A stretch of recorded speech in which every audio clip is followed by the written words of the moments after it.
Dr. Roland stands out for his utmost commitment to human wellness. The more I dig into it, the more deeper it gets.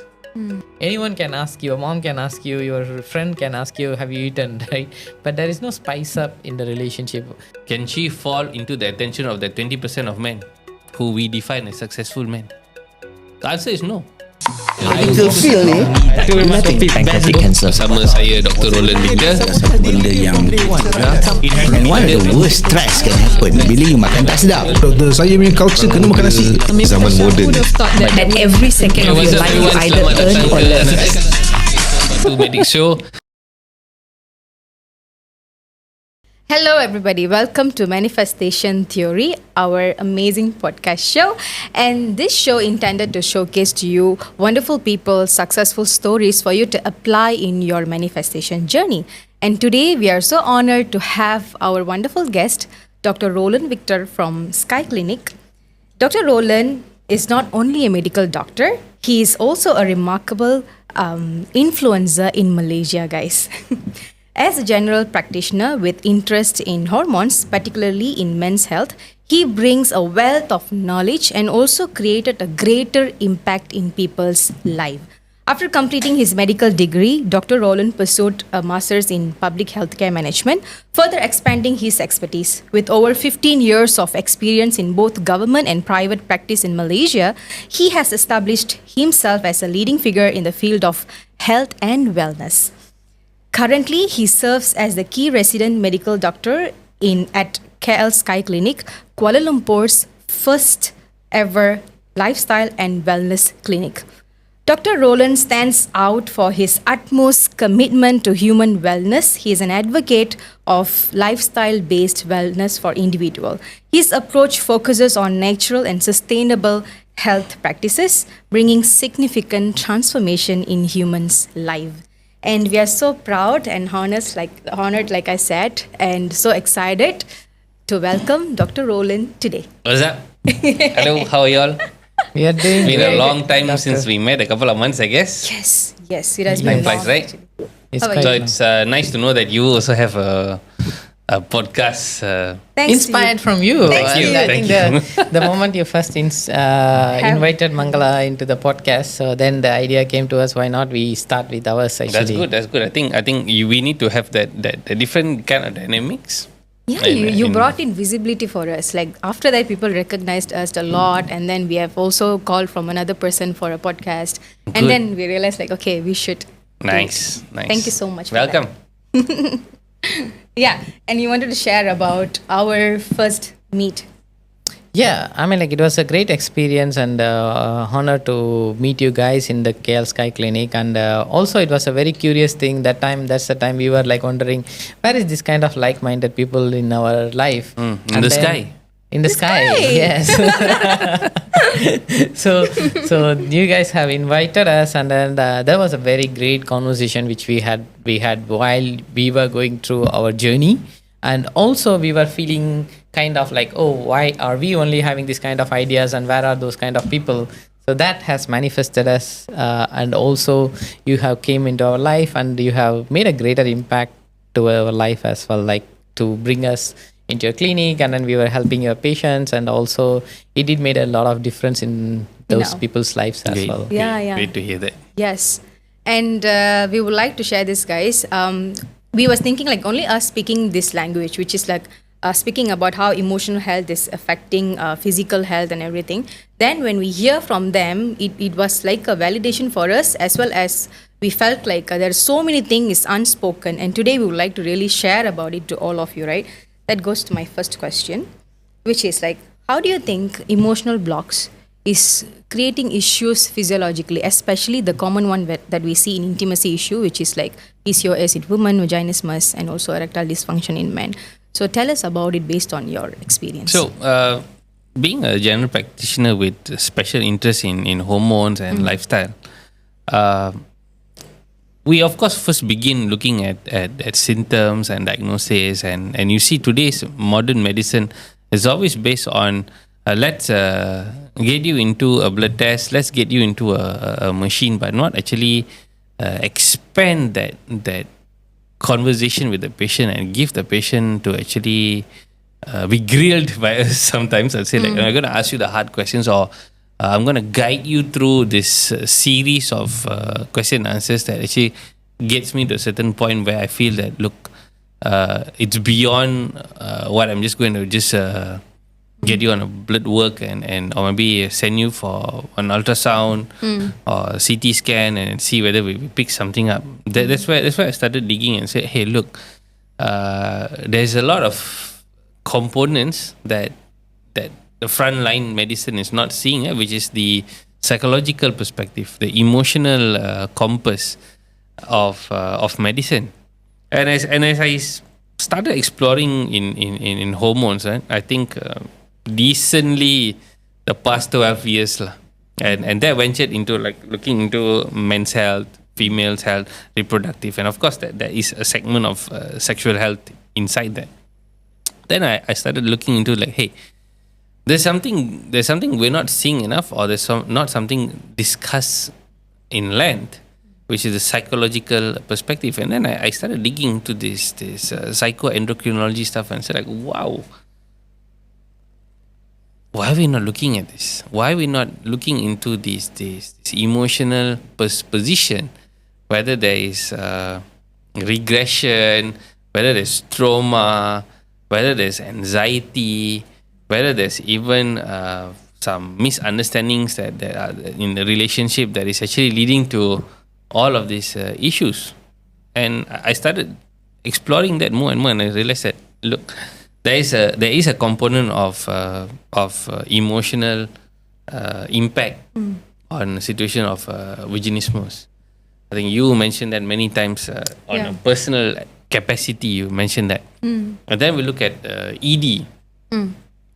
Also, there is a component of the psychological component. Yep. There is even in premature ejaculation, sexual anxiety when it comes to couples who have been maybe attached or married for a decent length of time, and then they find it hard to get pregnant, and then there's this anxiety they're building. It's like, look, are we running out of time, or we have to get some action done at this junction of time in my ovulation cycle? I'm ovulating now, but you are far away. See, all of this, there is a mixed emotion in going on, and I really see that the more I dig into it, the more deeper it gets. The more deeper it gets, the more I start seeing like, wow, how come nobody's talking about this? And I start also creating a lot of awareness on this thing to even like, I'm going to go for a talk. I'm going to share these kind of things, to physicians, so that they also can look at these kind of things to think about, like an outbox position. I love that.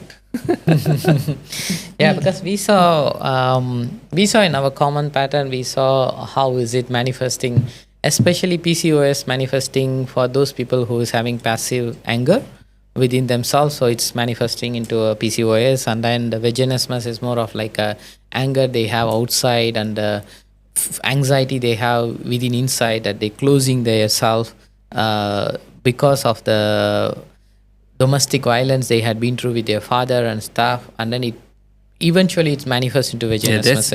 That's one part of it. There's also like so many patterns we can see. Like I have this theory that, look, the females of the 80s, 90s were technically put into this capitalist agenda that you have to go to work.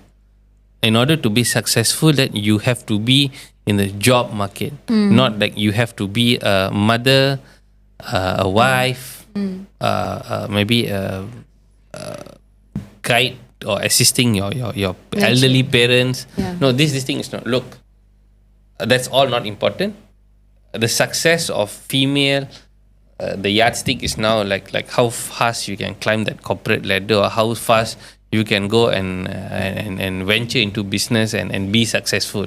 So that had never existed in the maybe in the 70s, the 60s. No, we're not saying that women cannot go into all of this, but where is that narrative, the balance? So women are technically driven into all of this, and the body is so amazing to say like, Shut the hell up and give me all my male hormones. Send it. Send it down. Send it down. Send it to my adrenal glands. Wherever I can make androgenic hormones, make it. I want my DHEA. I want my testosterone. No estrogen. You're not needed at that point.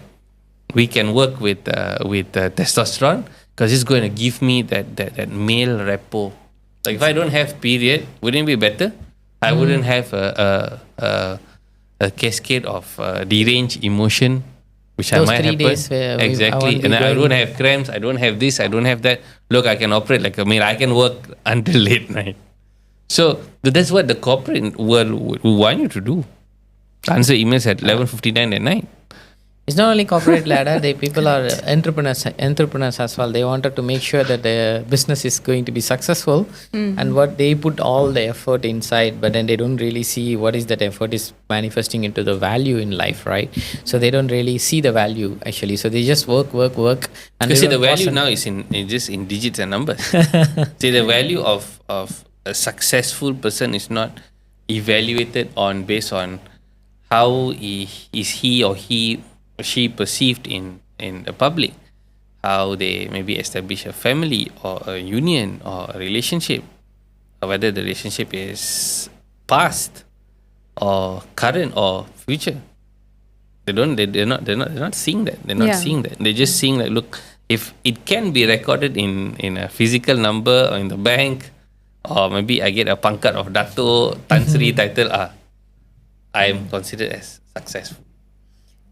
That also making me curious to ask you, right? So this is more of like creating angry women, basically. Like whatever we have seen in our client datas, whatever we are seeing is more like there are lots of angry women are being created through this whole process, and they are internalizing all those anger and having lots of physiological condition.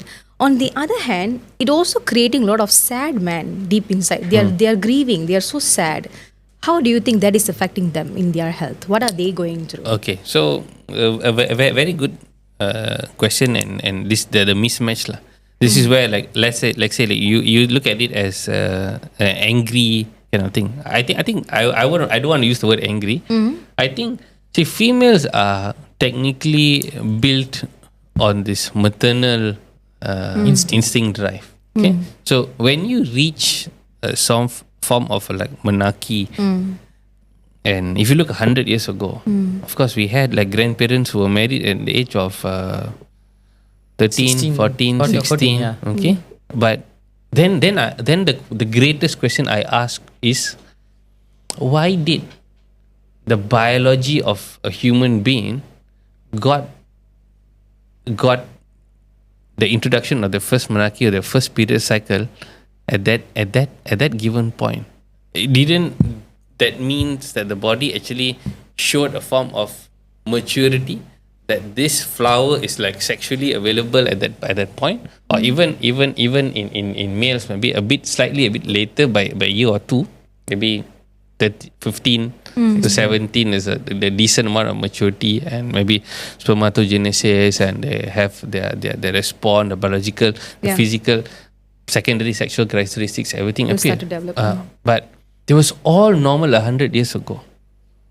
But today there is some form of restriction. Of course, we want to look at, okay, all kids, male, female, follow through some form of secondary education and not focus on being pregnant and stuff. Agree with that. But you are denying that biological response for like pushing a very concrete relationship 10 to 15 years out of the zone. Wouldn't the body have some form of, like you mentioned, like there's a form of maybe maternal frustration? There could be some form of sexual frustration. And this sexual frustration then leads to also context of the moral compass. Then you can spice it up with some religious compass coming in. No, you cannot do this, you cannot do that. This is wrong, that is right. Yeah. So look at then you open up this complexity now. Okay, that's female. Okay, male, it's like this hunting kind of mode. I mean, of course, a human male doesn't have like a heat time and stuff like that. It's not like, oh, this is mating season. It's like mating season is technically 24 hours, 7 days a week for me. Whenever you are in a cave. Exactly. So in that pretext, you get to understand that weaker man position, or what sometimes this incels community and everything. They got glamour names for it or not. This like you see like they're not getting attention of a date. They're not getting attention if you are just like you are ordinary. But maybe I don't know whether that is also part of our being. Whether we want to think about ourselves as a thinking animal or something. The stats are very interesting. 80% of the women want 20% of the man. They want that top tier guy. But you're not going to see that at 15 or 17. So some maybe you can. You are the top athlete. You are the quarterback of your team. You are the captain of your football team. You get noticed by girls. Even at that point, you get noticed. You might have a chance to go on a date. With the whole, everybody wants you. But what about the boy who gets like the last guy in the class, the shy one? Where do they go? Sometimes that kind of form of shyness, and they're not there to represent themselves. They are having this inferiority complex, a lack of confidence. Then sometimes this can end up brewing 5 years down the line, 10 years down the line, and then they're like 25. Look, no girl's gonna look at me. I don't dress well. I don't earn enough. I don't have enough a repo degree. I cannot stand up to that. So then this will be like the leftover. This will be like the depressed side of a man. So you don't expect testosterone to be high in a guy like that, even at 25. No way. Yeah, and then there could be it. Then that can even spread to whether they go into a rage. Crime, or absolutely on the other side of the spectrum, close the book. I'm a loser. Exactly. Silencing their emotions, and then they feel that I don't deserve love. But they always come from a place of like, you know what, I have enough love to give, but then no woman is accepting me.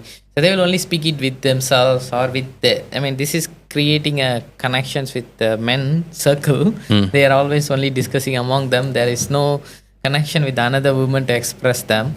It's the same goes to the women as well. Those women who are always looking for the 20% of men, those women's only connecting and then speaking with them. They're not really connecting with the other men. But at the end of the day, I don't blame women for being that. Women biologically, whether human or not human species, you want to go down the amphibian or reptilian Birds, reptiles, are same. selective. They have to choose. They choose the mate. They choose the mate. Yeah. Males are there to just show off. Look, I got a big horn. I got a big, I got a big trunk. Look, you want not? So at the biological, I like to look into nature a lot. Right. To actually understand and look, because sometimes we're looking at things like always on this Knowledge very legal perspective. knowledge perspective. But if you look back at nature and look and say, hey, why is it so? I mean, how much of genetic makeup we are bringing? We have taken from that basic element of just no tax, no education, just purely biological instinct, and that's the answer. That's the answer. Oh, that's a whole different perspective. That's need another podcast. We would love to have it. Going into that even more, right? Like you said, they either go into this extreme or the other extreme. Either they become rage or abusing, committing towards crime, or the other extreme, I'm a loser. So how do you think this aspect of this metabolic disease of diabetes or obesity or hypertension is linking towards this scenario?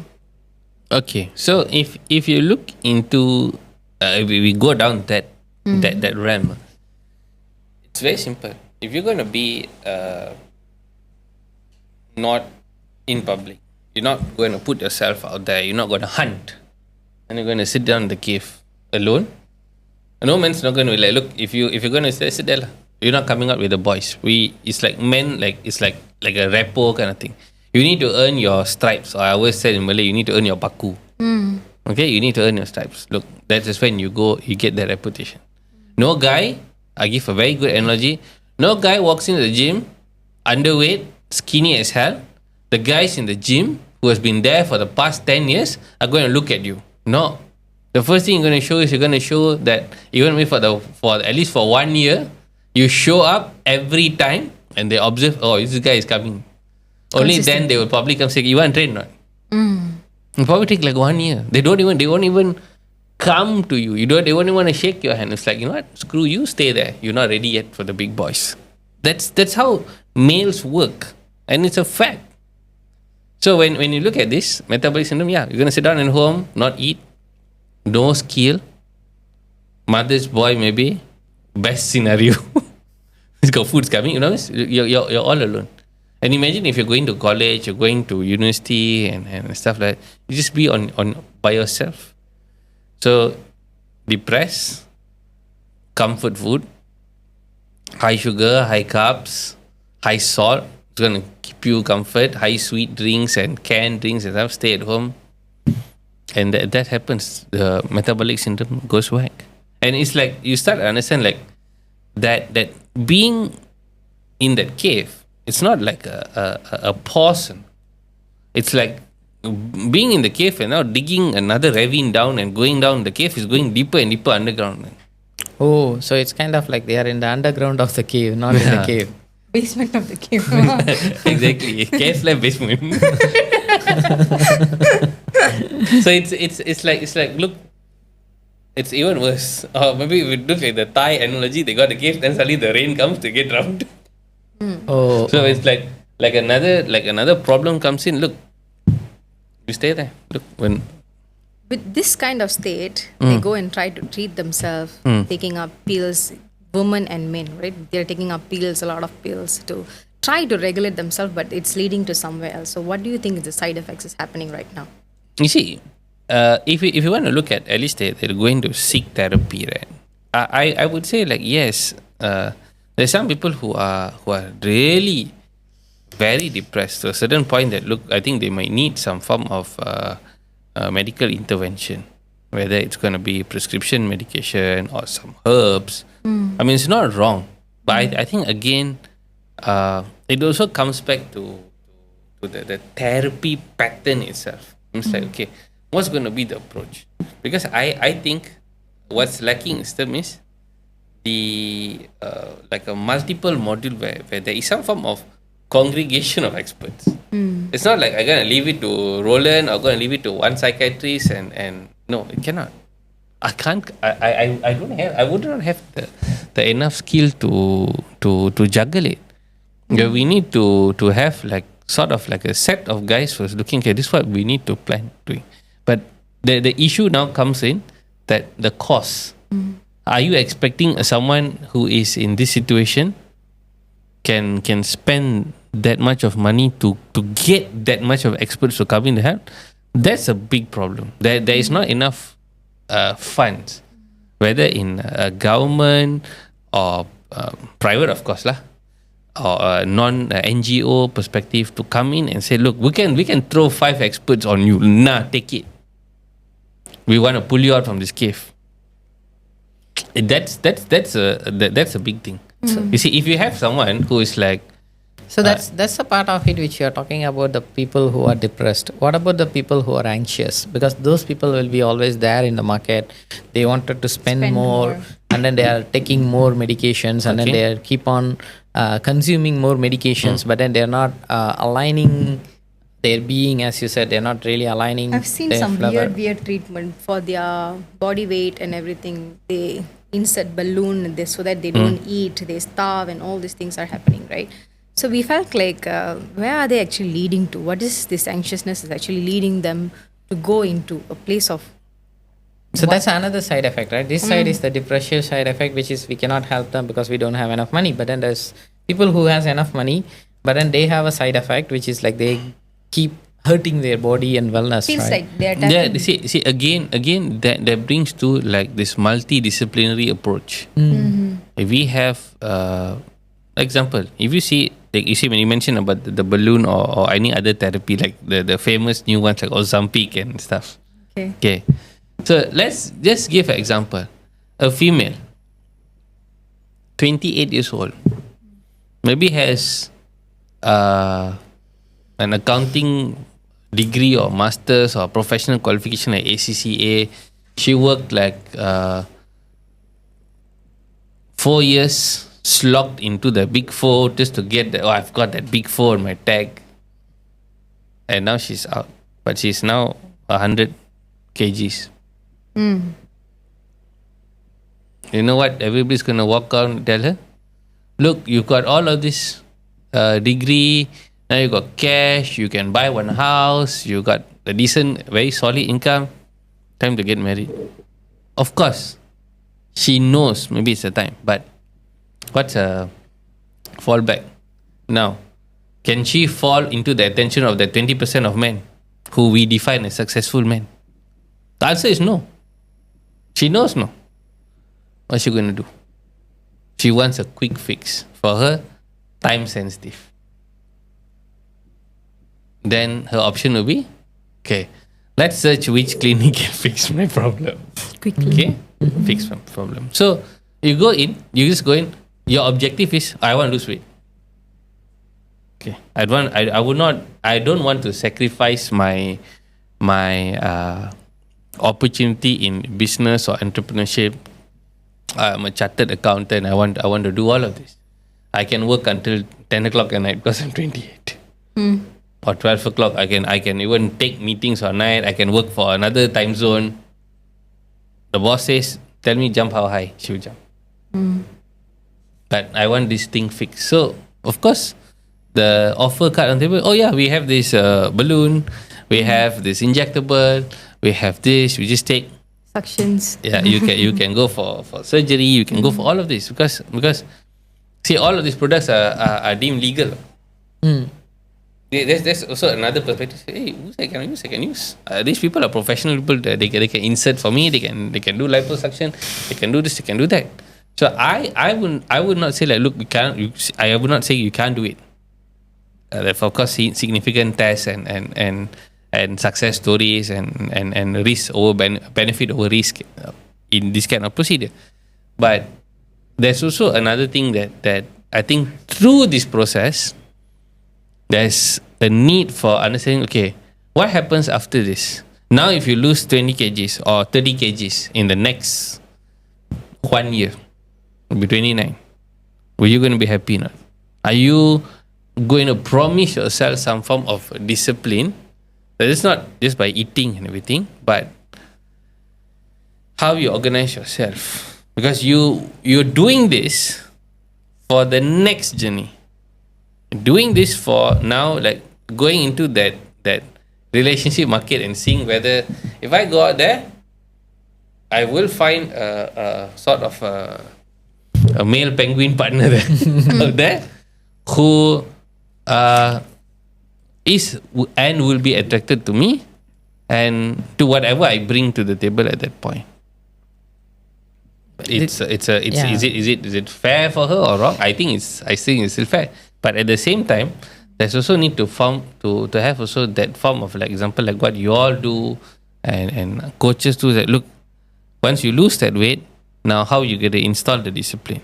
Once you lose that weight, are you planning for a next journey? And what is the next journey? Are you going to be just there to get or lure the relationship in, and then I'll go back and do what I want to do? Then the problem comes. Then again, it goes back to the same disciplinary thing, which is like time sensitive. Again, the time sensitive comes in. I want to get back to work, but not relationship. So it's kind of like they always create the boxes within them, and then trying to fix the problem within the boxes. They don't really see us as a holistic being who has a life. I mean, like the life is missing. The essence of life is missing. Rather than we only see this box, this box, this box. Okay, if I spend this much of hard time with myself, eventually I'm going to get there. but then that eventually the time doesn't going to come in, right? Because that's what happened to me actually. So where I was trying to grow in my corporate ladder, but then eventually the time never comes to me until, as you said, like until I choose a discipline, saying that, you know what, I have to give time for myself, for my health and for my wealth, and also for my relationship. Until I don't balance it, it's never going to come to your table. You're right. Right. And that is why, let's say this scenario is a very best scenario. They go into the market, they find a relationship, they go into the relationship. And then they're facing the issue of intimacy. They can't connect with the partner. They don't know how to dream with the partner. They don't know how to be having intimacy with the partner. And then they can't also commit 100% in the relationship. So what kind of issues that you're seeing among your patients in terms of especially intimacy? Well, it's a big question. I think let me break it down Yes, to yes, the please. small segments. I think the first thing I think we're looking into is like I feel like maybe some people, when they find or they are in a relationship, whether they're in love or they just it's a arranged relationship, and then they start to understand each other better. I mean, all these possibilities are there in our society. The responsibility of being in that commitment, I think, will be a very important key. So whether you see, if you are a dad, I mean, can you allow yourself to slack when you have like young kids? You can't. You will understand that, look, for the next 20 years of your life, that you have to put them at your best interest, and you have to also maintain like your health and fitness and wealth and everything is also done accordingly in order to sustain the operation.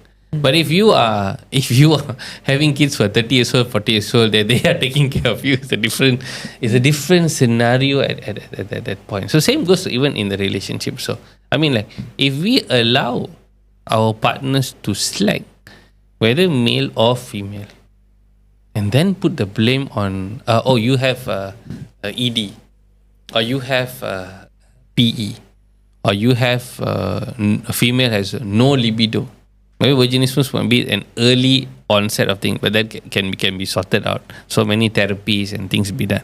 Then you have no libido after like 5 years in the relationship. Who is to blame? Who is to blame? I mean, like sometimes there is a lack of discussion. Sometimes there is you slack. I also want to slack.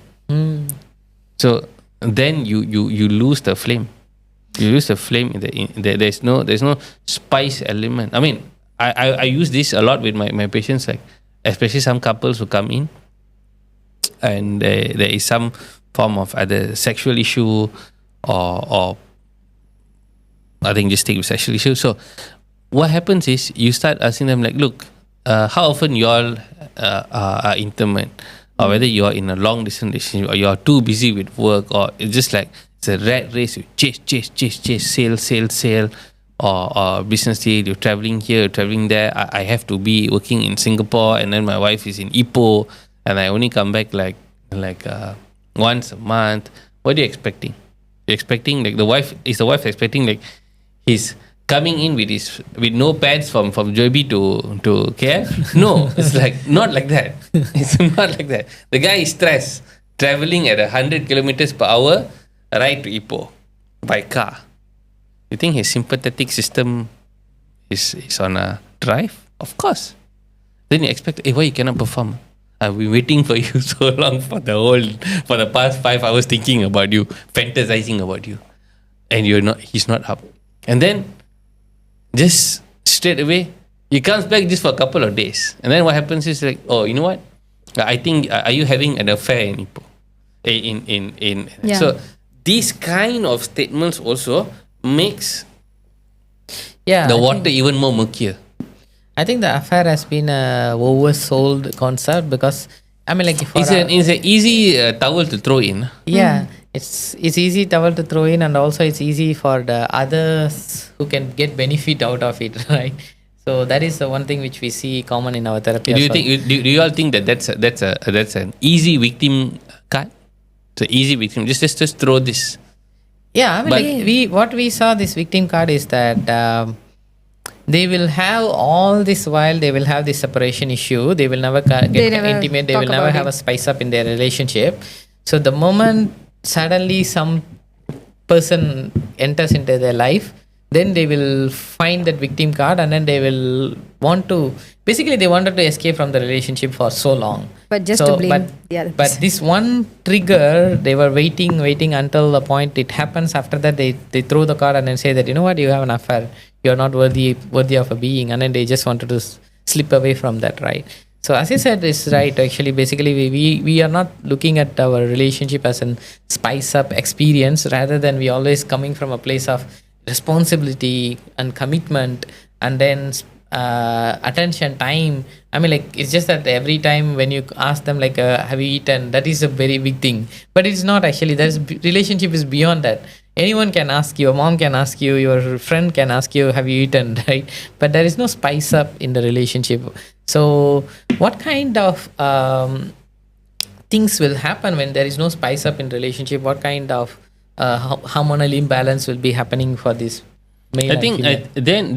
then relationship becomes a job. I feel it comes to a job where you feel like, you wake up, you take your kids, you drive them, and then you leave to work, and then you're back home. If both partners are working, your tendency to eat outside is there. So there's nothing Connecting. there's nothing fantastic or not. There's no wow element. And then if they just both of the partners feel like, okay, you know what, let's get some action tonight. It's just a quickie thing and then finish. So I would always ask my patients sometimes, especially when couples, in terms of like some of them have like fertility issues. So sometimes I get them into a couple of series of questions. Like some questions I tell them, look, I've got to be really curious to know like what happens in the bedroom. And some of them is like nothing. There's no spice element, even though they don't have kids. They just like, it's just them in their own space, their own house. Very boring story. So then I asked him like, look, do you remember the time that if you were like 10 years married, remember the time you used to date? How meticulous you are in your texting. It's a It's not like- curiosity, right? They Yeah, wanted it's to like- know more about them. It's a curiosity building up. So you on see, the so you see that there's no, the curiosity like sort of like ended when you signed the contract. When you signed marriage. Exactly. There's no, so sometimes it also looks like business, Yeah.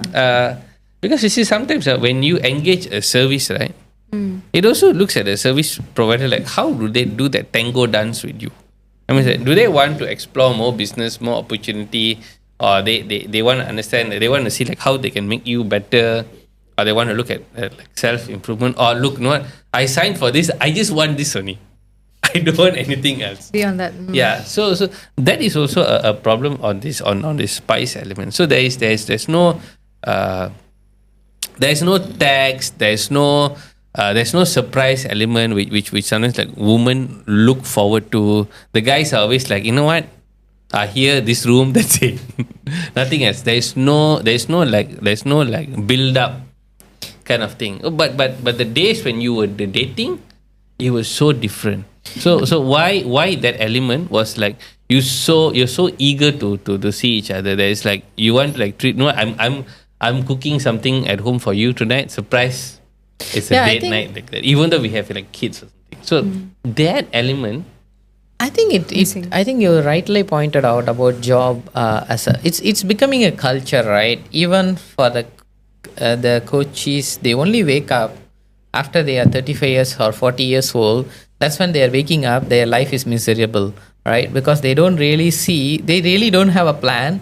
After you get into the job, once you get into one higher position, what is your retirement plan, or what is that you needed to spice up your life in your job as well as in the marriage, right? So once you get into a marriage, done. There is no other element after that. It's kind of like your life is done. You are settled, kids, and then you're settled, right? But the settlement is what I feel as well. It's the same culture. It's happening in the job as well, in here as well. But where they don't really see what is the next level of growth. But- what is that they need to learn about it? What is that curiosity? There is lack of knowledge in that actually. True. That we and what we're discussing is still like a uni marriage or a uni relationship. Like one relationship signed in the 30s or early 20s, and then till happy ever after. But there's also another scenario that we see, that the issue of a polygamous relationship. There's also issues where there is separation, where both parties, whether male or female, can also go into a relationship yo-yo, or a very yo-yo emotional swing of moving from one relationship, dusting out all the troubles, settling the relationship, and then maybe have a refractory time and going into another relationship or not. So even that is sometimes it is part of the mental health, the manifestation, whether they want to be in the next relationship or they just, you know what, I'm done one, I'm not doing it again. This bungee jumping here kind of thing. So that is also another thing. Sometimes like I see like some people carrying their past trauma into the next relationship, comparing. Oh, last time my ex-husband was like this.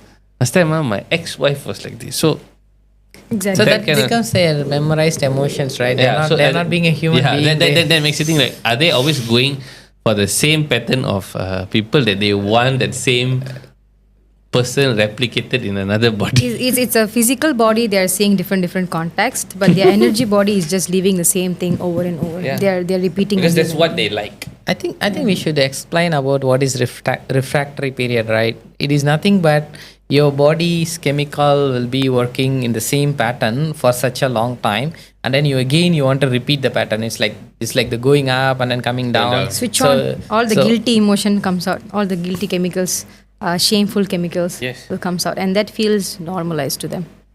That feels immune. That's normal. This is how my life is, and they go on. And then go. they feel like, you know what, just move on lah. Just go on with life in that. I mean, like, this is how my life is, and then they are not extending their manifestation into the next level of they can think differently, they can make different choices. They rewire your body, rewire body. your mind. But on the contrary, you also have to see that, look, there is so much of fabric of network of one's journey to just say, like, you know what, just move on. It's just not easy to move on like that. I mean, I sometimes like salute people who are in that, who have been through like 2 or 3 separations. It's like kudos to them, like to like just like pull themselves out, because sometimes you have trauma. If you don't have trauma, fantastic. Then you have responsibility, you have offspring responsibility, and then like if you are female and maybe you have dedicated your life as a mother at home, and then something like this happens to you, and then like, wow. Yeah, I think this is again leads back to the disciplinary part which you have spoke about earlier, right? Because for me, it was a disciplinary act I have done for my healing through my healing journey, right? Because it wasn't easy actually. It required a lot of time and investment for me to the courses which I learned, to the healing journey I have been through. It required a lot of time actually. So many of us don't have the time for us to heal actually. So it's kind of like we always keep ourselves busy and distracting and diverging into many acts, but we don't really have time Pause to and reflect pause to and heal. reflect to help our trauma actually. So that's one of the key thing which I learned in my journey actually, because even in our coaches sometimes they were unable to turn up for the sessions. It is because they don't have a time, because if they lose the time, then they cannot even Earn the money. earn the money, which is the baseline. They always in an anxious state actually. Yeah. Right. So, how does a very beautiful, intimate relationship look like? Wow. I thought I should be asking you. Okay. Oh, Ken. We will share our other perspective, right? I think there's going to be a blend of a lot of element. Maybe if we're talking about myself personally, maybe I feel that there's going to be a lot of accountability. There's going to be a lot of respect of your relationship. Being that the respect comes in a compass of being honest. You understand your parameters. Because you can be lured to a lot of things in this modern world.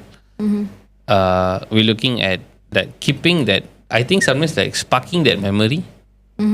Looking at, sometimes you need to like retrospectively look at yourself, going back in time and seeing like where this relationship sparked and where it is at the moment and where is it going to go.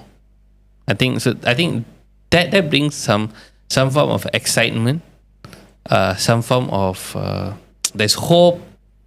There is something you look forward to. There's a future kind of thing. What you're gonna do? That expansion of the family union, the kids, your relationship growth. Of course, sometimes you got to see like some chores. It's like brushing your teeth every day. You're gonna do it, whether you like it or not. So it's like that. Some position, my wife is absolutely right. I don't want to stir it. It's like that. Even though you feel like, no, it's a dumb idea. But you're like, okay, fine. Like that. It's sometimes you need to lose the wind also. And then you cannot be like, I did that lah. It was not me lah. That kind of thing. But that is the commitment of relationships. And you need to trust your team. You need to trust your partner. You need to trust that thing. So, but like you said, so that It's trust, more of like we call that trust the process. trust the process. Trust the process. Trust the One, partner. but also you must understand like also trust like who you with. But that at the same time, there's also exclusion. Sometimes people are betrayed. People are denied that kind of hope. They thought they married this what there's like a fantasy marriage, but then it looks like, oh look, all rotten inside. And then they feel they want to escape the marriage because maybe the marriage could be dangerous to them, life threatening. Are we supposed to tell the person, no, just stay there, trust the process? We cannot use that. We would not be able to include that as a subset or trust the person. If he's bullying you or he's abusing you physically, no, just stay there. Just be. No, those ones we don't even consider as a relationship because that's an abusive relationship. It's like treating which is a inhuman already. Yeah. Going down from the Yeah, place. exactly. So I in terms of that question, I think trust will be a very big element because whether you want to be intimate with someone and you want to grow, you put everything on the line. I think as both partners. Sometimes you win, sometimes you lose, but I think you need to understand that the growth is the biggest win that you have to take. Wow. Beautifully said. You have incorporated whatever we used to share about. The three things you can share. Yeah, you share, please share. Yeah. We actually kind of like about the commitment. It goes back to the point whatever you have said about the retrospect back and then see the whole commitment. Why did we started the commitment, right? And then the second one would be the intimacy, because intimacy is the intimacy is not only the sexual intimacy, it's more of like emotional intimacy, financial intimacy, spiritual intimacy, and also the intellectual intimacy as well. So because that is the piece of it where you are accepting that other person as they are is what the very deep intimacy you can ever have. And then it goes back to the curiosity about our future, which is the dreams which you have talked about, right? So it's always the same equation. It's just that the words and flavors will be putting in different contexts and different ways, but it's always the same three elements which will be keeping the intimacy very closer actually. Yeah. I see. And the dreams is nothing but the growth as well. Yeah, like you said, you retrospect as well as get excited about what are the things that you're going to create in your life. Expansion energy, that's so beautiful. Just one more thing I want to ask about, right? This is also commonly we see autoimmune diseases in patients. So, what do you think could be the cause, and what is the underlying emotional aspect to it, or the lifestyle aspect to it? How is that going? Okay. This is not my personal experience, but what I see with during practice. And I actually explored this during the pandemic time. Actually, just looking into Chinese medicine and Ayurvedic medicine. You see, we use a lot of clinical markers like anti-nuclear antibody testing, all this antibody kind of testings we have today. But how did physicians a long time ago look at this? But I think your question is going to be like look into the manifestation perspective. So like how does this emotion relationship affect into autoimmune issues? Okay, so I wouldn't want to just like pinpoint. There's many factors. Yeah. But if you're looking at emotional perspective, we look into the limbic system as a whole. Your amygdala, your frontal lobe, and then it leads to your memory gland on top, and then goes into the pituitary. Okay, so there you start realizing that an autoimmune issue, is it manifested one, or is it the body trying to tell you something that is going to go and tag certain organ and say that look, you wake up, you are not doing or not being, or why is the body attacking itself Yep. at that moment? For example, if you look in Chinese medicine or Ayurvedic medicine, you see there's a lot of the element of chakra alignment. Yep.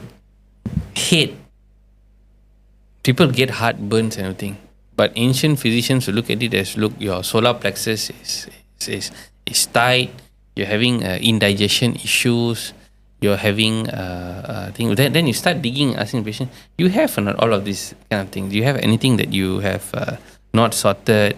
There's some form of vengeance here and there, certain business deal, or you have some vengeance with your mother-in-law and stuff like that. Then they tell you like, oh God. Then you just leave it aside first. You still focus on the diagnosis and then see whether any of these puzzles you can arrange. Big thing during pandemic, I define this as voicelessness. Wearing mask was a sign of Wow. shut up. Yeah. Don't just take the orders. Yeah. And until today, people do that. So and when you try to do that, wearing something is a representation. Whether it's female, the dress code, male dress code, a formal function, anything. So whatever you put on your body, you actually represent what you represent, what I represent. It's just like if we look, we know already. Oh, this kind of people, this is their perspective, this is their aura. Why do military people wear those kind of uniform? It is a representation. It's an external representation. Like, don't come. Look, I'm a soldier. I'm a warrior. You mess. I am trained to combat. Would you go around and pick a fight? You think twice immediately. That's the Yeah. facade already put. So also when it comes to this thing is thyroid, autoimmune issues related to thyroid was very high because you were trying to obstruct something. And thyroid, based on ancient medicine practice, was a representation of voice chakra, Yeah. vocal representation. So when you shut something like that, the body starts to go and auto attack those regions lah. You're trying to cover up something. You're trying to hide maybe your femininity. You're trying to attack. You're going on this berserk diet, and sometimes there's even autoimmune issues with So it's- insulin and stuff like that too. It's a suppressed energy towards others. It's hurting Internalized. us. It is hurting Why? you. This is on the first place. How did the immune system go and? I mean, it's almost like you have a sovereign country with a proper military system, and then suddenly you have like one of the barracks going berserk. They go out and they attack their own civilian. So it doesn't make sense, right? Because it's so structured, so well coordinated, right? Why? What happened? What happened to the psyche of that barrack? What provoked them to do that? The same thing is in our body's representation. So you see, if the command center, who is the command center? The brain. It's an emotional representation. If you try to hide something, you feel that there's some form of sexual urge, desire, and everything, and then you're trying to shut it. You're gonna wear 20 layers of clothes, but that energy inside, it's like just wants to go out, wants to leash out. Of course, we are structured as civilized humans. We don't go and just like, hey, we're nothing. We can't. It's there is that form of courting, bonding, and then you climb that interest ladder. But when you look at autoimmune, so you start seeing all of these kind of patterns. Whether it's PCOS, whether it's a thing, there is some form of sexual connection. Immunity is like a whole game that we still don't understand enough. And pandemic has really showed like whatever I'm fighting for in the front line as like a Rambo at the moment out there. Shows that look, we didn't understand a lot of things. And when we started our body's intelligence. Yeah, exactly. The memory of our immune system, which is more than 500 million years. I'm like whatever immune system from dinosaurs, we have it in our body also. So how fantastic system, but how the immune system goes also and attacks us, the possibility is there. So sometimes how do we also in our practice, how we think about how to get the body to raise a white flag. Okay, look, we don't want to be in some form of confrontation now. We need to settle this. Sometimes it's a physical settlement. Sometimes it's a genetic mutation that took place. Sometimes it's an emotional situation. Sometimes we need to use certain medications like steroids or something to calm the storm down. Look, ceasefire. Let's cease fire first and let's find where the root cause is, because we don't want it to travel around. And even the big C, cancer, it's also an immune system issue. It is an immune system. Some cells go wild in the body, and then the immune system cannot. It's either evading the immune system or it's saying the same. Look, you cannot beat me. My gang is way bigger in this police district zone that your balai cannot handle this. It's the same thing. Exactly. Same thing. Wow. So we are almost coming to the conclusion of our Yeah. session. It feels like you just started. Yeah, it feels so good. Like when you explain diving in deeper, because we really wanted this to be here from you, to be shared to the world from you, from your voice, obviously, because it gives immense amount of how do I say, in-depth knowledge as well as experience, which is like people may need to understand about it so that they can do a self-check, a reflection. What am I actually feeling inside? And I'm suppressing it and I'm seeing it in my body. Like you said, the chakras, it's basically that's the thing that we have been sharing a lot. Where what are the emotions going to store in that particular chakra? How does it hyperstimulate that organ and every cells and make it to go haywire? So that is what Or happening. hypostimulation. Or hypostimulation. True. not- It's going to be always a hyper and hypo. But it's always like an axis of balance. And this is something that what we do a lot in our practice. See, our practice is a lifestyle and wellness clinic. It's really an outbox kind of thing. We really want to go to the end point and say like how we're going to sort our patients, whether they can afford it or not afford it. But I think the biggest thing that what we will do for our patients is to actually open up the Pandora's box and get them to think. So if we're not, see, our biggest role is as a teacher to educate the people to take care of themselves or take care of their health journey or life journey. So it's going to be definitely a lot of the body, mind and spirit. We of course have to look into the body a lot. We have a lot of technology to look into the body. But we don't have enough of depth in understanding the mind. That body mind takes them into another position of the soul of our life. That is your journey. We can only show you that. Of course, we are living in a time so blessed with a lot of technology, a lot of medical science knowledge. We never saw this. We are at the really cutting edge of a lot of things. And we in our practice, so we get to get to kickstart a lot of things. When something new comes, look, we can be the ones who like, oh, we're gonna try this approach, we're gonna try this medication, we're gonna try this therapy, and we're lucky to do that, to actually assist our patients in all of this health and wellness journey. That is what I was about to ask. How is Sky Clinic approach towards this? And what are the current things you're doing these days? I saw you going for talks. And Yeah, workshops in every fact, state. this year it's our 10th year in practice, Sky Clinic. So I've been there for past 10 years, and I think one thing we wanted to do is actually to go out to the whole of the country if we can. We've done Sarawak, we've done Johor. We're going to go end of this month to Alostar and then KK.